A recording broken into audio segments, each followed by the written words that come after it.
Em Gênesis 22, você vê Deus falando com Abraão para fazer algo que para qualquer pai a gente já bota na categoria do impensável, inimaginável. Mas eu acredito que para Abraão nós temos um agravante. Qual agravante?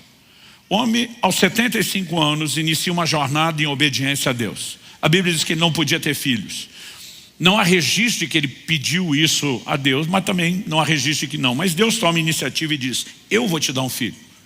Abraão viverá um milagre que vai chegar em torno de 100 anos de idade. Aquilo foi milagre mesmo, não só porque não podiam ter filhos, mas a Bíblia diz que seu corpo já estava amortecido quando isso aconteceu. Não era algo natural, não tinha a menor chance de não ser uma intervenção de Deus. Mas Deus fez uma promessa a Abraão, em ti serão benditas todas as famílias da terra. Ou seja, Deus está dizendo, eu não quero só te dar um filho que alegre seu coração.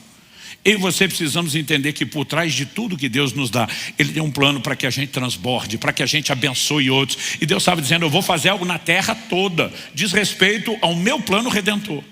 Agora o menino nasceu, Abraão está feliz, botaram o nome nele de riso, porque ele e a mulher estavam rindo à toa com a bênção de Deus. Gênesis 22, Deus fala para Abraão assim, pegue o seu filho. Se Deus só falasse o filho já era difícil. Mas eu brinco que Deus dificulta mais, Ele diz, seu único filho.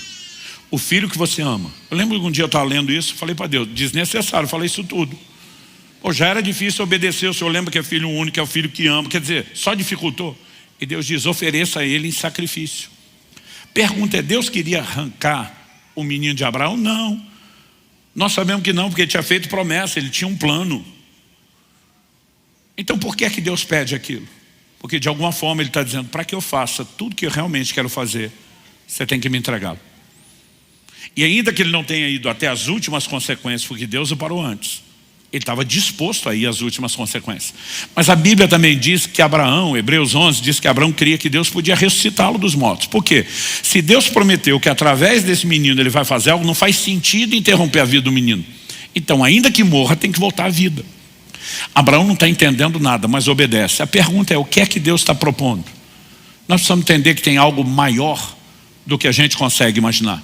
Quando o povo sai do Egito, Deus diz para Moisés, daqui para frente todos os primogênitos são meus. Deus diz, era para todos vocês terem pedido os primogênitos na última praga, quando o anjo da morte passou, e eu salvei. Em outras palavras, Deus está dizendo, vocês me devem, os primogênitos são meus. Mas há algo maior do que a gente entende por trás disso. Por que futuramente Deus pediria não só as primícias da terra, da agricultura, não só dos animais, mas isso se torna na lei de Moisés um padrão para toda a nação.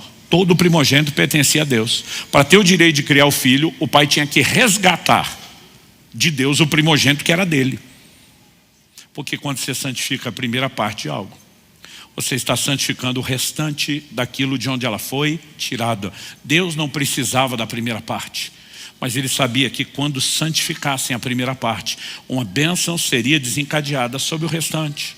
E o que Abraão não tem noção é que Deus o está levando a santificar o primeiro de uma descendência numerosa. E com isso, ele santificou o restante da descendência.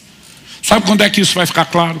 Antes mesmo da praga dos primogênitos, em Êxodo, no capítulo 4, você lê o seguinte, né? Êxodo, capítulo 4, verso 22 e 23. Deus está falando com Moisés na sarça sobre a missão de ir até Faraó com a mensagem, deixa meu povo ir. Deus diz assim, Êxodo 4, 22 e 23. Diga a Faraó, assim diz o Senhor, Israel é meu filho, meu primogênito. E eu digo a você, deixa o meu filho ir para que me adore. Mas se você não quiser deixá-lo ir, eis que mataria o seu filho, o seu primogênito. Moisés está na revelação divina na sarça, nem foi ao Egito. Deus está dizendo, fala para o Faraó como é que essa história termina. Se ele não deixar o meu primogênito sair, eu mato o primogênito dele. Qual foi a última das 10 pragas? A morte dos primogênitos. Entre eles quem morreu? Primogênito de Faraó. Então Deus está dizendo, toda essa questão, tudo que vai acontecer a partir de agora, tem a ver com o meu primogênito e o seu primogênito. Agora, o que é essa história de Deus dizer, deixa meu primogênito ir? A Bíblia diz que eram 600 mil homens de guerra. Era muita gente. Se você der para cada um deles uma mulher só, que para a época era média generosa, e 3 filhos, que é média atual, eles tinham muito mais. Então você faz a conta, para cada um dos 600 mil homens, ele, uma mulher e 3 filhos, você multiplica 600 mil por 5, são 3 milhões de pessoas. É uma média generosa. Nós estamos falando de em torno de uma Curitiba e meia.